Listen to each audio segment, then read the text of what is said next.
Friend, welcome back to my channel with NCERT history shorts. Friend, आज पढ़ेंगे मौर्य साम्राज्य की न्याय व्यवस्था के बारे में।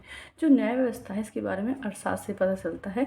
अर्थशास्त्र में हमें दो प्रकार के न्यायालयों का उल्लेख मिलता है। कौन कौन से? धर्मस्थय और कंटकशोधम।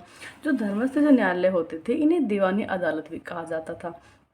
दीवानी अदालत किसको कहा जाता था? धर्मस्थय न्यायालय को। और इनका जो प्रमुख होता था उसे धर्मस्थय व्यवहारिक कहलाता था। वो क्या कहलाता था? वो धर्मस्थय व्यवहारिक कहलाता था। वही जो कंटक शोधन जो न्यायालय होता था ये फौजदारी अदालत होते थे। उसमें राज्य और नागरिकों के मध्य होने वाले विवादों का निपटारा किया जाता था। कंटक शोधन में किसका निपटारा किया जाता था? राज्य और नागरिकों के मध्य होने वाले विवादों के बारे में। जो इसका जो न्यायाधीश होता था उसे परदेष्टा कहा जाता था। धर्मस्थय के न्यायाधीश को क्या जा रहा उसके प्रमुख को क्या कहा जाता था? धर्मस्थय। वहीं जो कंटक शोधन है इसके प्रमुख को क्या कहा जाता था? परदेष्टा कहा जाता था। जनपद के जो न्यायाधीश होते थे इनको राजूक कहा जाता। क्या कहा जाता था? राजूक कहा जाता था। न्याय व्यवस्था के चार प्रमुख स्रोत थे। कौन कौन से? धर्म, व्यवहार, चरित्र, राजशासन या फिर राजज्ञा। इन चारों को मिलाकर चतुष्पाद कानून भी कहा गया है। न्याय व्यवस्था के कौन से चार प्रमुख स्रोत है? क्वेश्चन भी आया हुआ है। इसमें धर्म है, व्यवहार है, चरित्र है और राजशासन है।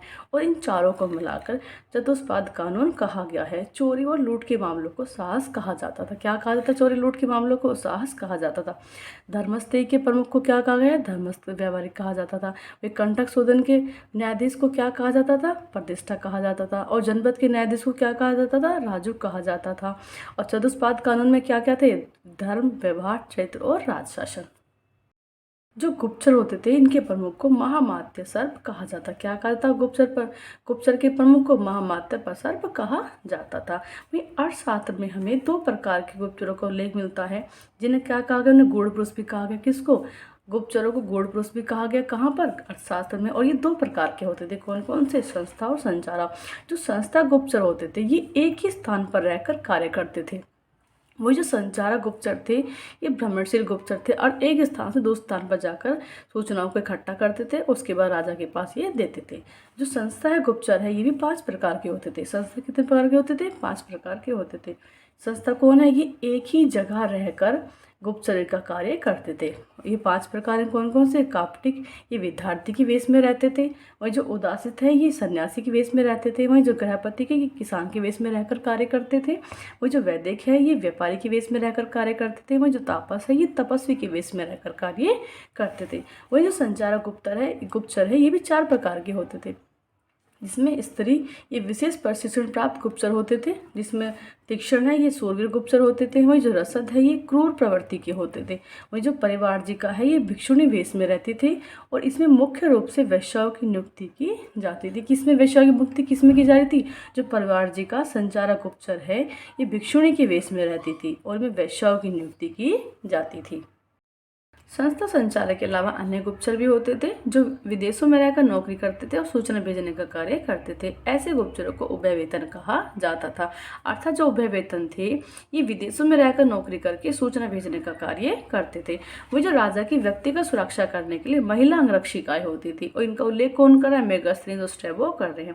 अर्थात मेगास्थनीज स्ट्रैबो के अनुसार राजा की व्यक्तिगत सुरक्षा करने के लिए महिला अंगरक्षिकाएं होती थी जिनका अन्य नाम समानानुरागिनी भी कहा गया है। अर्थात महिला अंगरक्षिकाओं को समानानुरागिनी कहा जाता था।